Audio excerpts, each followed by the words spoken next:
Guys example number 43 को देखो, mechanical properties of solid का क्वेश्चन दमदार है। फॉर्मूला अगर आपको पता है तो भाई आप क्वेश्चन लगा दोगे, फॉर्मूला नहीं पता है तो क्वेश्चन मैं सोल्व करा रहा हूँ, फॉर्मूला भी लिखवाऊंगा तो आप लिख के याद कर लें। आपको याद हो गया फॉर्मूला तो आप इस तरह के न्यूमेरिकल लगाने में आपको बहुत मदद मिल जाएगी। तो आप न्यूमेरिकल के साथ साथ फॉर्मूला जरूर 10-10 बार लिख लिख के याद किया करें। देखो इसका सॉल्यूशन लगाते हैं। क्वेश्चन में आपसे क्या बोल रहा है? क्वेश्चन में आपसे कह रहा है कि एक आयरन की बॉल है जिसकी रेडियस आपको दे रखी है 0.3, तो रेडियस दे रखी है 0.3 सेंटीमीटर में। हमसे कह रहा है इसको गिराया गया है एक कॉलम के अंदर और कॉलम के अंदर भरा हुआ है ऑयल जिसकी डेंसिटी दे रखी है 0.94 ग्राम पर सेंटीमीटर क्यूब।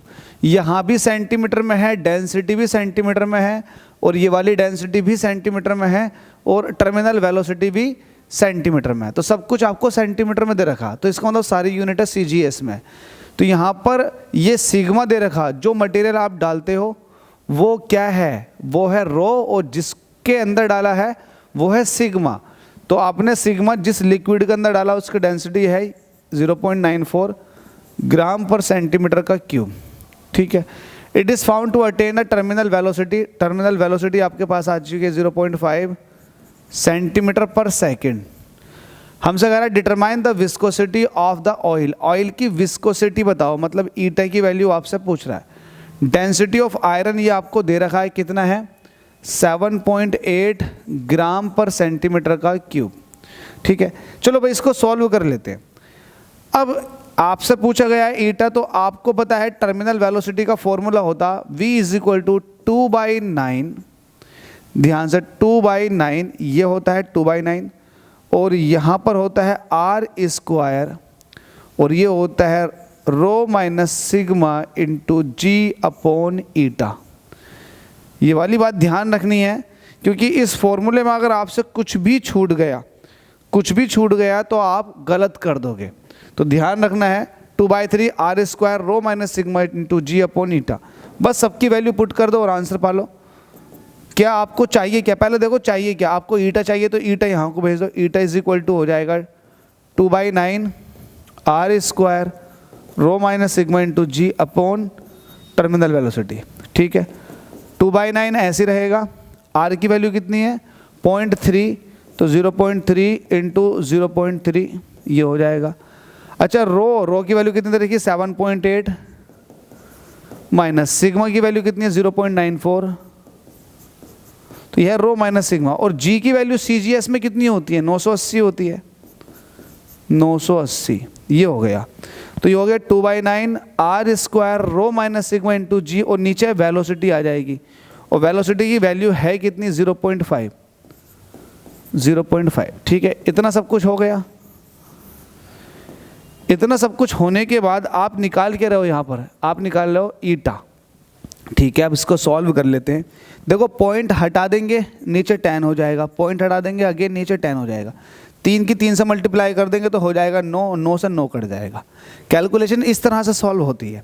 ठीक है, एक 0 से ये वाला 0 ख़त्म हो जाएगा और ये वाला पॉइंट जो है वो हट के नीचे 10 आ जाएगा। अरे आ जाओ भाई, नहीं आ रहा ना, ये 10 आ गया अब, और इस 10 से ये 10 कट जाएगा।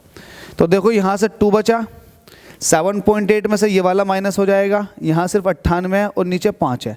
तो 7.8 में से 0.94 माइनस कर दो, तो 7.8 में से 0.94 को माइनस करना है तो घटा देंगे। 10 में 4 निकालेंगे 6 बचे और यहाँ बचे 7, तो 17 में से 9 निकाले तो बचेंगे 8 और यहाँ रह जाएगा ये 6, तो ये बचेगा 6.86। ठीक है, ठीक है, ठीक है, ठीक है। तो 6.86 यहाँ बचेगा, तो सही करके लिख रहा हूँ। ईटा = 2 ये है, 2 ये है, सब कुछ कट गया, यहाँ आ जाएगा 6.86 ये बचा, ये आ गया 98 और डिवाइड में क्या चल रहा है नीचे 5। ठीक है भाई, अब इसको सॉल्व कर लो और आंसर पा लो। सॉल्व कर लेते और आंसर पा लेंगे। तो उसके लिए आपको क्या करना पड़ेगा? 98 का डबल करो। देखो 98 का जस्ट डबल करोगे तो 9 का डबल हो जाएगा 180 और 8 दूनी होते हैं 16, 196 हो जाएंगे ये 196। ठीक है, तो ये हो जाएगा 196 और मल्टीप्लाई हो रही है 6.86 के साथ और 5 से डिवाइड। ऊपर मल्टीप्लाई कर लो, 5 से डिवाइड कर लो और आंसर पा लो। तो मैं इसको भी करके दिखाऊंगा आपको।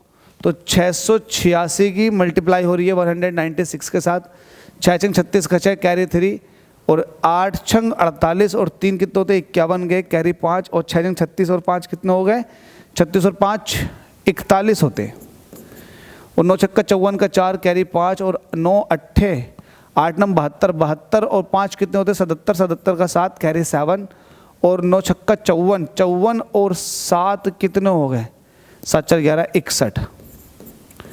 ठीक है भाई, अब इसकी एक की मल्टीप्लाई कर दो, ये हो जाएगा 686।